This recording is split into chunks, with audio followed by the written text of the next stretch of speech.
చెప్పంటారా తల్లి?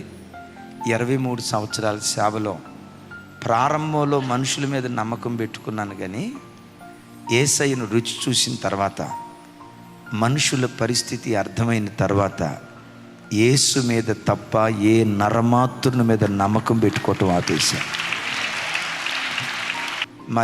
మేము ఉండే ఇంటి ఓనర్ గారు 10వ తారీఖు కల్లా అద్దె ఇవ్వాలి, 1500. ఈగపోతే అస్సలు ఊరుకోదు. అప్పటికి అద్దె కట్టలా. పాస్టర్ గారు, ఇప్పుడు తారీఖు 15 అవుతుంది, మీరు అద్దె కడతారా, వచ్చి నన్ను బలవంతంగా ఖాళీ చేయమంటారా అంది.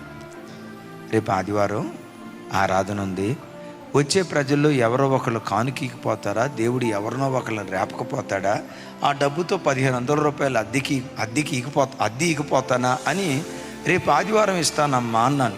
ఆదివారం ఆరాధన జరుగుతుంది. అందరూ ఆత్మపూర్ణులై చప్పట్లు కొడతా, డ్రమ్ము కొడతా, డోలకు కొడతా, ఓ భాషలు మాట్లాడుతూ ఉన్నారు. నా పరిస్థితి చెప్పమంటారా? వర్షానికి తడిసిన కోడిలాగా నా 1500 ఇందరమ్మ, నా 1500 ఇందరమ్మ, ఇదే కొట్టుకుంటుంది. అద్భుతం. చాలామంది వచ్చారు, ప్రార్థన గంభీరంగా జరిగింది.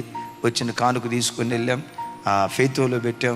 సరే ప్రార్థన చేసి ఎంత కానుక వచ్చిందో తీద్దామని మొత్తం పొట్లం ఉప్పదీస్తే, మామూలు రోజుల్లో సాధారణంగా 400-500 కానుక వచ్చేది.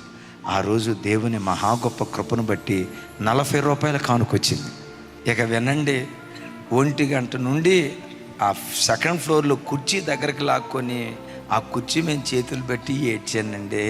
దేవా, నాయనా నాయనా నాయనా అని 5 గంటల దాకా ప్రార్థన చేస్తానేమన్నా.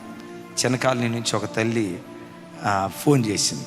నేను అనుకున్నా ఏమైందా ఈ తల్లికి అని ఫోన్ లిఫ్ట్ చేస్తే, అన్నయ్య భయంకరమైన జ్వరం అన్నయ్య, ఏమైపోతానో తెలియదు అన్నయ్య, అన్నట్లుగా చాలా గడగడగడ వణుకుతుంది.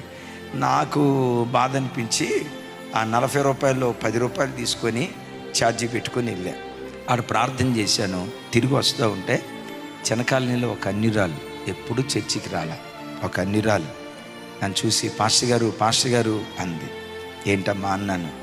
అయ్యగారు, ఈరోజు మధ్యాహ్నం నుంచి మిమ్మల్ని కలవాలి, మీ దగ్గరకు వచ్చి ప్రార్థన చేయించుకోవాలనుకుంటున్నాను, మీరే కనపడ్డారు అయ్యగారు అని కాఫీ పెట్టింది. అయ్యా, మీకు ఎందుకో చిన్న కానుక ఇవ్వాలనిపిస్తుంది అని కానుక ఇచ్చింది. సరే నేను ప్రార్థన చేసి ఫెయిత్కి వచ్చా. ఓపెన్ చేసి చూస్తే 2000 రూపాయలు దేవుడు ఇచ్చాడు. ఆయన వైపు చూసే కదా, వారు ఆయన తట్టు చూడగా వారికి వెలుగు కలుగును, వారి ముఖములు ఎన్నడూ లజ్జింపబడవు.